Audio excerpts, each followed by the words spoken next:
German shepherd जैसी breed को वो बंदा अपनी 3x15 की बालकनी में रखना चाहता था, वहीं पालना चाहता था। मतलब उसका एक वही दायरा बनाना चाहता था कि यहीं तू पलेगी, यहीं सब कुछ होगा तेरा। और वो कहीं घुमाने लेके नहीं जाता था, वो बस एक बालकनी में ही वो पूरे दिन चिल्लाती रहती थी। वहीं पे सूसू पोटी वहीं बालकनी में होता था, वहीं से वो उठा के नीचे फेंक देते थे। Hello friends, Sandhu agro farm के यूट्यूब चैनल पर मैं पारस संधू आपका स्वागत करता हूं। सबसे पहले तो मैं आपको हाथ जोड़कर एक बार फिर से धन्यवाद करना चाहूँगा, क्योंकि आपके प्यार और समर्थन की वजह से आज हमारा यूट्यूब परिवार 60,000 सब्सक्राइबर को पार कर चुका है। तो फ्रेंड्स, आज की जो वीडियो रहेगी वो उन लोगों के लिए रहेगी जिनके पास एक छोटा पपी है, या फिर उन लोगों के लिए रहेगी जो एक पपी लेके आने वाले हैं। फ्रेंड्स, ये मेरे साथ अभी एक रिसेंट इंसिडेंट हुआ है, वो मैं आपके साथ शेयर करना चाहता हूँ। मेरे पास 4 जर्मन शेपर्ड हैं मेरे कैनल पर, और जिसमें से जो सबसे बड़ी जर्मन शेपर्ड है उसका नाम स्वीटी है। उसके अभी मार्च में बच्चे हुए थे, टोटल उसने 7 बच्चे दिए थे, जिसमें से एक फ़ीमेल मैंने अपने किसी दोस्त को अडॉप्शन के लिए दी थी। अपने मतलब हमारे फैमिली फ्रेंड हैं वो, उनको अडॉप्शन के लिए दी थी। तो उनके पास ये पिछले 1 महीने से उनके पास थी। अभी जो आप स्क्रीन पर देख पा रहे हो ये वही फीमेल है, ये सिंगल कोट की जर्मन शेपर्ड है। जैसे कि आप देख पा रहे हो, इसके चलने में कुछ आपको अलग लग रहा होगा। इसके जो पैर हैं पिछले थोड़े से बेंड हो गए हैं, और अगले पैरों में भी हल्का हल्का फ़र्क आपको दिख पा रहा होगा। तो जो ये प्रॉब्लम है फ्रेंड्स, काफ़ी लोगों के पपीज़ के साथ आती है कि उनका जो डॉग है एक छोटी एज में ही उसके पैर जो होते हैं बेंड हो जाते हैं। जैसे गांव की भाषा में पैर बूंदे हो गए, कुत्ते के पैर बूंदे हो गए, ये लफ्ज़ों में बोला जाता है। तो एक्चुअली इसके पीछे कहानी ये है कि जिन्हें मैंने ये फ़ीमेल अपनी दी थी अडॉप्शन के लिए, तो उनके पास एक्चुअली क्या है कि टाइम की कमी है बहुत ज़्यादा। उस समय तो उन्होंने मेरे को कन्विंस कर लिया कि मैं पारस बहुत अच्छे से पाल लूँगा, बेफिक्र रहे, मैं बहुत अच्छे से इसकी केयर रखूँगा, मैं भी एक डॉग लवर हूँ। तो उस समय तो मैं कन्विंस हो गया, चलो कोई बात नहीं, अपने घर के पास ही रहते हैं, वो भी अपने मतलब एक फ्रेंड टाइप ही कह सकते हैं आप। तो उन्होंने मुझे कन्विंस कर लिया और मैंने उन्हें फ़ीमेल दे भी दी। उसके बाद 1 महीने बाद मैं उनसे मिला, क्योंकि आप सब जानते हैं कोविड का टाइम चल रहा था, लॉकडाउन लगा हुआ था। तो 1 महीने बाद मैं उनसे उनके घर मिलने गया अभी परसों। तो मैंने देखा कि इस फीमेल की हालत मतलब इससे खड़ा भी नहीं हो जा रहा अपने पैरों से। तो मैंने उनसे पूछा कि जी आप क्या इसकी केयर नहीं रख रहे, कैल्शियम टाइम पे नहीं दे रहे, या फिर मल्टीविटामिन टाइम पे नहीं दे रहे। फिर मैंने उनसे बोला कि देखो जी, आप केयर तो रख नहीं पा रहे, मतलब केयर रख भी रहे हो तो ये मतलब अभी तो इस पर खड़ा भी नहीं हो जा रहा फीमेल पे, इसके पीछे आपने कुछ उसका एक्शन लिया। तो उन्होंने मेरे को बोला कि मैं तो भाई इसे खुद तेरे को वापस करने आ रहा था, मेरे पास टाइम नहीं है, मेरी जॉब चालू हो गई है, लॉकडाउन के बाद जॉब वापस चालू हो गई है, मेरे पास तो टाइम है नहीं, मैं तो इसे घुमा भी नहीं पाता हूँ। और वो वैसे भी नहीं घुमा पाते थे उसे, पीछे लॉकडाउन में भी वो इतना मतलब बाहर लेके नहीं जाते थे उस फीमेल को। उन्होंने मेरे को बोला कि मैं खुद इसे तेरे को देने आने वाला था, कि तू इसे अपने फार्म पे ले जा, वहीं पे इसे अपने मतलब इसकी मदर के पास छोड़ दे, थोड़े दिन वहाँ रहेगी तो उसके क्या पता पैर ठीक हो जाएं। लेकिन मैंने उनसे फिर ये पूछा कि आपने अब तक इसका एक्शन क्यों नहीं लिया? जब इस बच्ची पे खड़ा नहीं हो जा रहा तो आपने अब तक इस चीज़ के ऊपर एक्शन क्यों नहीं लिया? फिर मैंने उनसे थोड़ी मेरी उनसे कहा सुनी भी हो गई इस चक्कर में, क्योंकि मैं कोई ऐसी हरकत ऐसी मतलब बेकदरी करे डॉग की तो वो बर्दाश्त नहीं। और वो भी जो मैंने अडॉप्शन के लिए दिया, बड़ी मुश्किल से उन्होंने मेरे को कन्विंस किया था, भाई मैं रखूँगा, मैं बहुत अच्छे से रखूँगा, बहुत बड़े अगर रखूँगा। तो मैं उस फीमेल को उसी समय अपने साथ ले आया अपने घर पे, वॉकिंग डिस्टेंस पे घर है हमारे। मैं उसे ले गया अपने जो हमारे वेटनरी डॉक्टर हैं, जिनके पास मैं अपने सारे डॉग्स दिखाता हूँ। मैं कोशिश तो ये थी मेरी कि ये जो वीडियो मैं यहाँ बना रहा हूँ अपने फार्म पे आके, कि मैं उनके क्लिनिक पे बनाऊँ, जो हमारे वेटनरी डॉक्टर हैं उनके क्लिनिक पे बनाऊँ।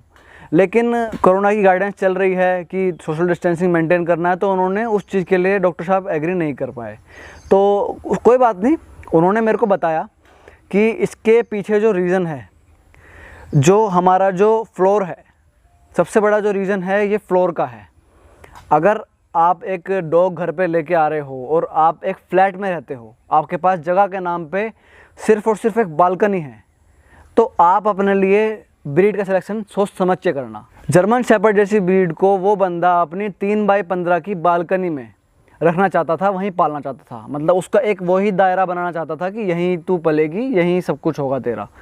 और वो कहीं घुमाने लेके नहीं जाता था, वो खाली भी होता था तब भी उसने उसे कभी वॉक नहीं कराई।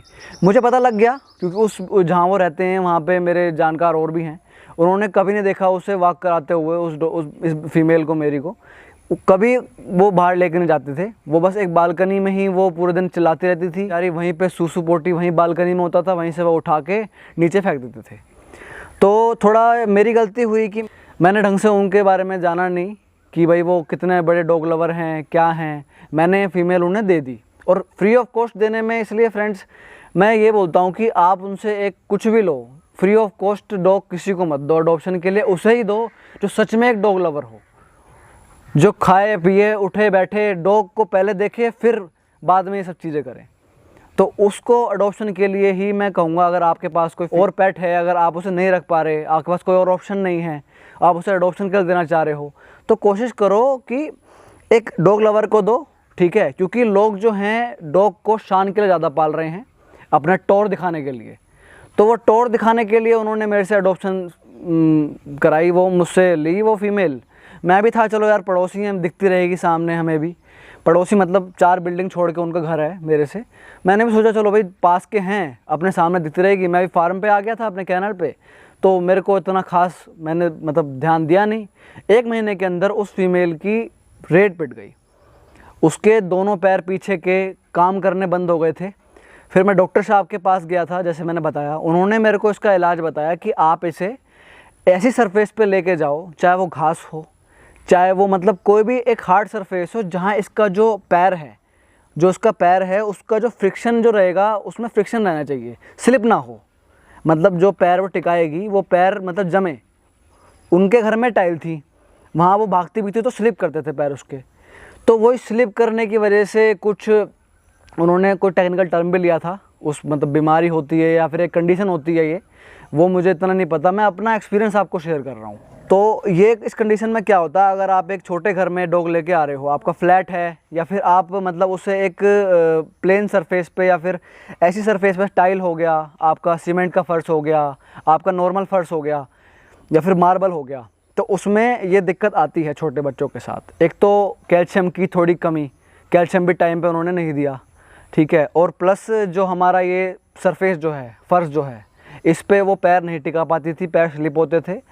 इसी की वजह से उसके जो पैर हैं वो थोड़े थोड़े बेंड टाइम से होने लगे। अभी इतनी बुरी कंडीशन नहीं है।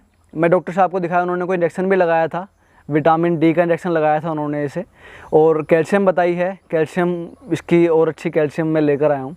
उन्होंने ये बोला कि इसे आप कहीं मिट्टी की जगह हो, जैसे मेरा कैनल है यहाँ पे, टोटल मतलब मिट्टी का ही है सारा, मतलब जो ग्राउंड है वो मिट्टी का है और घास भी है यहाँ पे। तो इसे मैं अब आज यहाँ लेकर आया हूँ।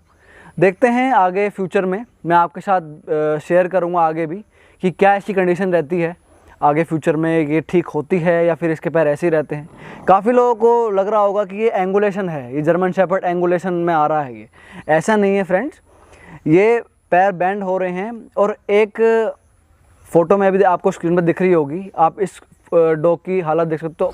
अच्छी क्वालिटी का ये बच्चा है, ये भी मेरे एक फ्रेंड का है, उन्होंने भी मेरे को बहुत पहले शेयर की थी। ये इन्होंने भी गलती ये करी, ये घुमाते नहीं थे और इसके बच्चे के आगे वाले पैर बैंड हो गए। और अब डॉक्टर साहब ने इन्हें बोला है कि ये पैर शायद ही ठीक हो पाएँ। बाकी फ्रेंड्स, मैं आपको एक पर्सनल एडवाइस देना चाहूँगा कि अगर आप एक फ्लैट में रह रहे हैं या फिर एक छोटे घर में रह रहे हैं, तो अपने जो डॉग की, अगर आपको डॉग पालना भी है, अगर आप एक डॉग लवर हो या आपको टौर के लिए भी पालना है, तो जो अपनी ब्रीड का सिलेक्शन है वो सोच समझ के करो। अगर आप फ्लैट में रहते हो, छोटी जगह पे रहते हो, तो एक टॉय ब्रीड लेकर आओ। छोटा पपी रहता है, वो सरफेस पे चलेगा, ठीक है, उसे इतने एक्सरसाइज की ज़रूरत नहीं है, ठीक है। प्लेन सरफेस पे भी चलेगा, इतना देखो बैंड तो देखो सबके पैर होंगे प्लेन सरफेस पे, ठीक है। आपको थोड़ी बहुत एक्सरसाइज तो उसे करानी ही पड़ेगी। अगर ये बंदा इसको सुबह और शाम वॉक करा देता, एक नॉर्मल सी वॉक, आधे घंटे की सुबह और आधे घंटे की शाम को वॉक करा देते, तो शायद ये कंडीशन ना होती। आज की डेट में इस पर चलना मुश्किल हो रहा है और थोड़ा थोड़ा ही चिल्लाती भी है, जैसे पेन हो रहा हो उसके पैरों में। तो हम अपना बेस्ट दे रहे हैं इसको ठीक करने में। हम अपने कैनल पर ले आए हैं, इसकी मदर के पास को ले आए हैं। अभी अपनी मदर के पास ही रहेगी, कहीं नहीं जाएगी। मैं किसी को भी एडॉप्शन के लिए अब आगे डॉग नहीं दूंगा, और अगर दूंगा भी तो अगर वो बंदा सच में एक डॉग लवर होगा, मैं पूरी R&D करके उस बंदे पे, उसके बारे में जान के फिर ही उसे आगे डॉग दूंगा। क्योंकि मुझे इतना बुरा लगा उस फीमेल को उनके घर पे देख के। 2 पैरों पे आगे वालों पे चल रही थी, बहुत बुरी कंडीशन थी उसकी। तो फ्रेंड्स, इसका यही ट्रीटमेंट है। अगर आपके डॉग में भी ये दिक्कत आ रही है तो इसका यही ट्रीटमेंट है कि उसको आप वॉक कराओ, उसको एक प्रॉपर उसके वर्कआउट का टाइम, उसके घूमने का टाइम, उसके वॉक का टाइम होना चाहिए। आपको अपने डॉग को टाइम देना ही पड़ेगा अगर आपके पास एक लार्ज ब्रीड है। अगर टॉय ब्रीड भी है तो एक नॉर्मल वॉक तो आपको करानी ही पड़ेगी। बिना वॉक कराए, बिना टाइम दिए आप डॉग ना पालें, आप घर पे डॉग ना पालें बिल्कुल भी। मतलब आपके पास अगर टाइम नहीं है, आप एक जॉब करते हैं, आपको अपने लिए भी टाइम नहीं है, तो आप इस बारे में बिल्कुल ना सोचें। या तो आपके घर में आपके फादर हैं, आपकी मदर हैं, वो डॉग लवर हैं, वो घुमा सकते हैं डॉग को बाहर, तो ही आप डॉग लें, पेट खरीदें अपना, वरना ना खरीदें। कैल्शियम भी टाइम टू टाइम दीजिए। छोटे बच्चे को कैल्शियम, मल्टीविटामिन और लिवर टॉनिक आपको टाइम टू टाइम देना है। इसमें आपको कोई भी कंजूसी नहीं बरतनी है। तो ये थी आज की हमारी वीडियो। आशा करता हूँ आपको इस वीडियो से कुछ मदद मिलेगी। मिलते हैं आपसे एक नई वीडियो के साथ, तब तक के लिए धन्यवाद।